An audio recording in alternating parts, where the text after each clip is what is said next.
नमस्कार दोस्तों, मैं राजकुमार मौर्य प्रखर इंडिया यूट्यूब मंच पे आपका स्वागत है।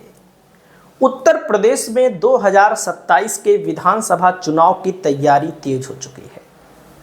आज की इस वीडियो में आपको बताने जा रहे हैं समाजवादी पार्टी 2027 के विधानसभा चुनाव के लिए किन कुर्मी नेताओं को, पटेल नेताओं को मैदान में उतार सकती है। जिनके नाम बताने जा रहे हैं इनमें से अधिकतर नेताओं को टिकट पक्का मिलेगा, क्योंकि 2022 के चुनाव में समाजवादी पार्टी ने जिन कुर्मी टिकटों को टिकट दिए थे 13 कुर्मी समाजवादी पार्टी के विधायक बने थे। 13 टोटल 41 बने थे। और दोस्तों, अभी लोकसभा के चुनाव में अगर हम बात करें तो समाजवादी पार्टी ने 10 कुर्मी नेताओं को लोकसभा का चुनाव लड़वाया था, जिनमें से 8 लोग चुनाव जीत कर आए थे। आप सोच सकते हैं, उत्तर प्रदेश में कुल मिलाकर के 11 कुर्मी सांसद हैं, उनमें से 8 समाजवादी पार्टी के हैं। उनका पहले नाम बताता हूं, बाकी तमाम लोग टिकट को लेकर मजाक उड़ाते हैं कि आप टिकट ही बांटते रहते हैं। मैं संभावित उम्मीदवारों के नाम बता रहा हूं जो ताकतवर हैं। बाकी टिकट जो मिलेगा दोस्तों, मैं सच्चाई बता रहा हूं, कुर्मी समाज में कम से कम 45 से 50 टिकट समाजवादी पार्टी देगी, कम से कम हम कह रहे हैं। बाकी यादव मुसलमान को तो मिलेगा ही जो मिलेगा, लेकिन कुर्मी को ज़्यादा से ज़्यादा टिकट समाजवादी पार्टी देगी। दोस्तों, आप देख सकते हैं कुर्मी कितने बने थे, इनको बताना जरूरी है। और मैं ये मानता हूं, जिस समाज के ज़्यादा विधायक बने या ज़्यादा सांसद बने, इसका मतलब साफ साफ है उस समाज के लोगों ने उस पार्टी को वोट दिया है जिसके सांसद या विधायक ज़्यादा बने। बहुत लोग स्वीकार नहीं करते हैं, तो हम उनको स्वीकार कराना चाहते हैं ज़बरदस्ती। एकदम साफ साफ बात है। बीजेपी की तरफ से दोस्तों अनुप्रिया पटेल जी बनी, बीजेपी की तरफ से मिर्जापुर से, जो कि हारते हारते अब की बार जीत गई। जाहिर सी बात है, बड़ी नेता है, कोई बात नहीं, हार जीत तो लगी रहती है, हालांकि जीती हुई है। पंकज चौधरी भी हारते हारते ही जीते हैं। इसका मतलब पटेल समाज और छत्रपाल गंगवार, ये सब बड़े अंतरों से चुनाव जीतने वाले लोग थे। लाख लाख, 2-2 लाख, 3-3 लाख, तीनों का मैं बात कर रहा हूं। बरेली का चेक कर लीजिए, कभी भी आप चेक कर लीजिए, महाराजगंज और मिर्जापुर, पिछला 2-3 चुनाव आप चेक कर लीजिए, कैसे लोग चुनाव जीते बड़े अंतरों से। मुश्किल से 30-35 हज़ार से बरेली भाजपा जीत पाई, वो भी बरेली में बसपा का प्रत्याशी का वो भी पर्चा खारिज हो गया था। तब अनुप्रिया पटेल कैसे जीत पाई 30-35 हज़ार वोटों से, और पंकज चौधरी 20 हज़ार से जो जीत पाए। सपा कांग्रेस ने भी कुर्मी उतार दिया था। तो कहने का मतलब 3। बाकी लालजी वर्मा बड़े अंतरों से जीते हैं, चेक कर लीजिएगा, लाख प्लस अंतर होगा। राम प्रसाद चौधरी बड़े अंतरों से जीते हैं बस्ती से। हम बार बार कह रहे थे लोग चुनाव जीतेंगे, लोकसभा में बता रहे थे, तमाम लोग गाली भी देते थे। राम शिरोमणि वर्मा को लेकर हमको शक हो रहा था, क्योंकि पिछली बार 5 हज़ार जीते थे सपा बसपा गठबंधन से, लेकिन अब की बार 70-75 हज़ार जीत गए। कृष्णा देवी लगभग 50-55 हज़ार से जीती है। कृष्णा देवी पटेल, शिवशंकर पटेल बांदा से। हमारे यहाँ से शिवपाल सिंह पटेल चुनाव जीते हैं, खुद 55-60 हज़ार वोटों से चुनाव जीते। और उत्कर्ष वर्मा कम वोटों के अंतर से जीते हैं, लखीमपुर खीरी से इन्होंने उनको हराया था, टेनी को, जिन्होंने थार चढ़ा दी थी। और नरेश उत्तम पटेल, ये सब बड़े बड़े धुरंधरों को चुनाव हराए हैं। सॉरी, मैंने एक गलती कर दी यार, फूलपुर वाला मैंने भूल गया। फूलपुर में कम ही वोटों के अंतर से जीते हैं, लेकिन कितने हैं? 1, 2, 3, 4 सांसद हैं। समाजवादी पार्टी के 4, 5, 6, 7 सांसद हैं। एक सांसद मैंने ज़्यादा बता दिया, इसके लिए खेद है। इसके लिए अभी तक तमाम लोग गरियाए भी होंगे, उनको कोई बात नहीं है। तो दोस्तों, सच्चाई जो है, सच्चाई छुप नहीं सकती है। सच्चाई मैं आपको बता रहा हूँ, पटेल समाज का वोट खूब सपा को मिला, खूब मिला और मिलेगा भी। क्यों? क्योंकि जैसे अनुप्रिया पटेल जी हैं, पटेल समाज की बड़ी नेता हैं और योगी से बनती नहीं है।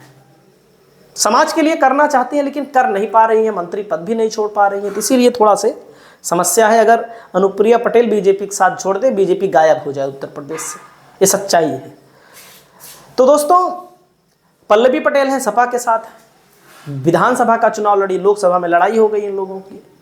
और पल्लवी पटेल भी धाकड़ नेता हैं और अभी जिस मुद्दे पर अनुप्रिया पटेल सत्ता में रहते हुए नहीं बोल पा रही हैं, लेकिन पल्लवी पटेल एकदम खुलकर बोलती हैं, सच्चाई है। अभी आपने देखा होगा वाराणसी में किस लड़की हेमंत पटेल नाम के लड़की को जब गोली मारी गई थी, बेचारी रोने लगी। तो इन सब चीज़ों को लेकर नेतृत्व। तो दोस्तों टिकट किसको मिलेगा, मैं उसकी बात करता हूँ।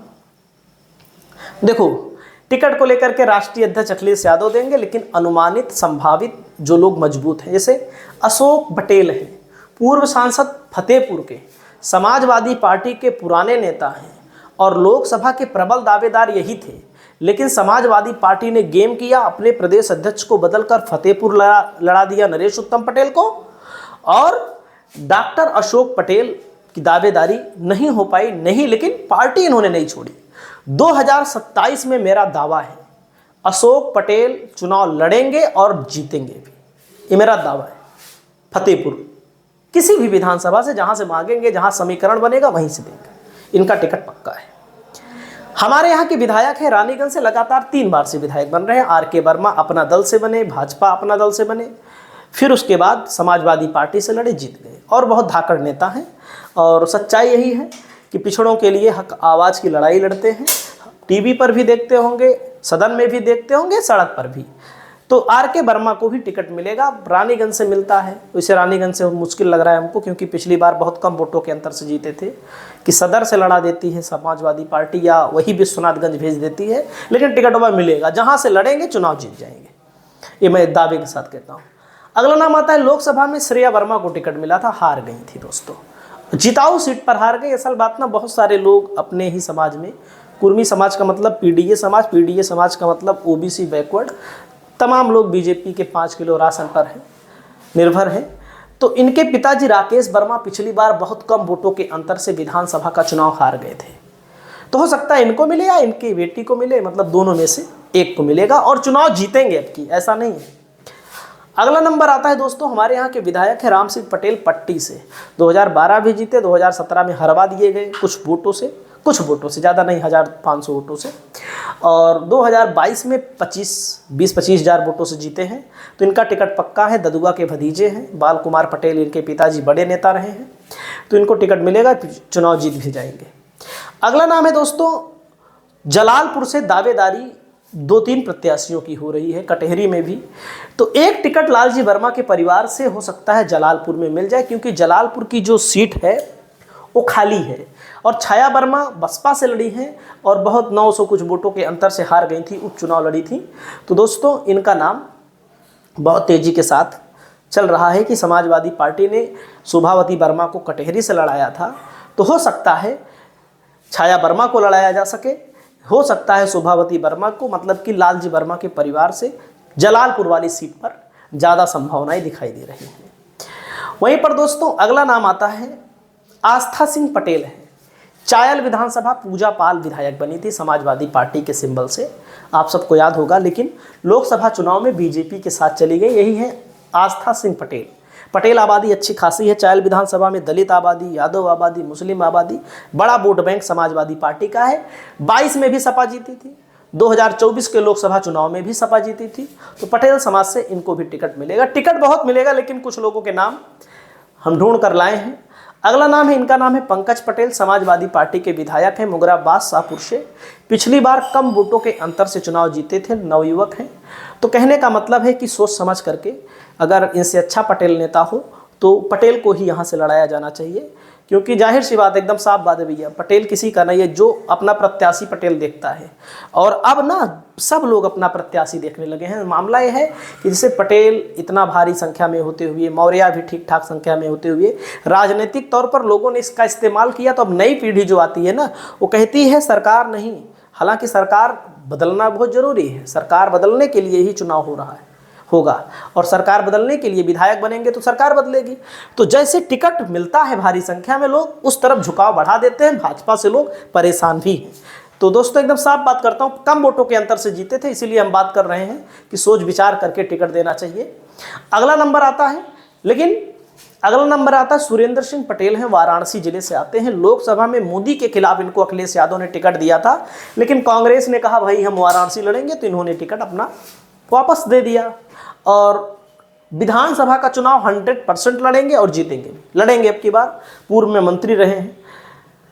अगला नाम आता है संदीप पटेल हैं, मेजा के विधायक हैं। पिछली बार कम वोटों के अंतर से जीते थे, लेकिन समाजवादी पार्टी इनको या किसी अन्य कुर्मी को टिकट दे सकती है। जाहिर सी बात है, हमारा किसी से जनसंपर्क नहीं है, कोई हमको वीडियो बनाने के लिए नहीं कहा है, मैं अपने विवेक से बना रहा हूँ। और जो कम अंतर से जीते हुए लोग हैं उनके खिलाफ एंटी वोट है, इस चीज़ को सुधारना बहुत ज़रूरी है।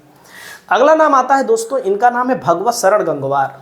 अगर बरेली से समाजवादी पार्टी ने इनको लोकसभा का टिकट दिया होता, मैं दावा कर सकता था चुनाव जीत जाते, लेकिन पीलीभीत से इनको मैदान में उतार दिया, यही बड़ी कमी निकल गई। पूर्व में मंत्री रहे हैं, पूर्व में विधायक रह चुके हैं, लेकिन अब की बार चुनाव जीतेंगे, ये दावा है हमारा। अगला नाम है अवधेश पटेल। अब मैं आपको बता रहा चाहता हूँ, मैंने चेक किया था, शायद अवधेश पटेल, मड़िहान विधानसभा है मिर्जापुर में। इस विधानसभा में पिछली बार अपना दल कमेरावादी को समाजवादी पार्टी से गठबंधन था, कुर्मी बाहुल्य इलाका है, लड़ा दिया गया। टिकट मिला था, शायद इनका टिकट कट गया था, फिर ठाकुर को लड़ा दिया। जिसे भाजपा, जिसे ना जो छोटी पार्टियां टिकट पाती हैं वो क्या करती हैं, अपने समाज के लोगों को नहीं लड़ाती हैं, दूसरे समाज के सोचते हैं कि हमारा समाज तो दे ही देगा वोट। बीजेपी ने भी शायद ठाकुर लड़ाया था, समाजवादी पार्टी कमेरावादी ने इनको टिकट मिला था, शायद कट गया था। तो अब की बार सपा से इनको टिकट मिलने की संभावना है। और देख सकते हैं, हाँ, पटेल 90,000 हैं, कोल 40,000 हैं, दलित 30,000 हैं, मौर्य 27,000 हैं। अब देखिए, ब्राह्मण 14,000 हैं, ब्राह्मण 13,000 हैं, यादव 10,000 हैं, सोनकर 10,000 हैं, पारक 8,000 हैं, राजपूत 6,000 हैं। अब देखो, आप खुद समझिएगा, रमाशंकर पटेल किससे लड़े? भारतीय जनता पार्टी से। बहुजन समाज पार्टी 2 नंबर पर रही, नरेंद्र कुशवाहा बीजेपी में शामिल हो गए हैं। समाजवादी पार्टी ने रविंद्र बहादुर सिंह को लड़ा दिया। आप सोचिएगा, सपा अपना दल का गठबंधन था, आप सोचिएगा कहाँ से वोट मिलेगा भाई, कहाँ से आपको यहाँ से वोट मिलेगा? ठाकुर को आप टिकट देंगे, सोचते हैं पटेल की पार्टी है, ऐसा नहीं है। पटेल को लड़ाए होते बहुत अच्छा चुनाव लड़ता, हार जाता मैं तब भी मानता हूँ, लेकिन बहुत अच्छा चुनाव लड़ता। पटेल के स्थान पे अन्य किसी को लड़ाया होता, तब भी इनसे अच्छा चुनाव लड़ता। और वहीं पर दोस्तों अगला नाम आता है जगदम्बा सिंह पटेल हैं। इनका भी टिकट कन्फर्म माना जा रहा है 2027 के लिए, समाजवादी पार्टी मिर्ज़ापुर इलाके से। वीर सिंह पटेल हैं, ये भी दावेदारी कर रहे हैं फतेहपुर जिले से। तो पटेलों में आबादी के हिसाब से टिकट लगभग 50 की संख्या में समाजवादी पार्टी देगी।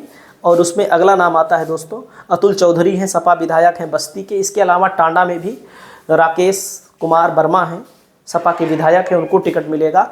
और एक नाम मैं भूल गया, बांदा चित्रकूट से एक हैं, उनका नाम है प्रधान, जो हरा हरा कपड़ा पहनते हैं, अतुल प्रधान। एक है वो वाले, वो तो अलग हैं, उनका नाम मैं भूल गया हूँ। आप लोग कमेंट करके बताइएगा और किसको टिकट मिलना चाहिए, कमेंट करिएगा, वीडियो बनती रहेगी और नाम लेकर आएंगे।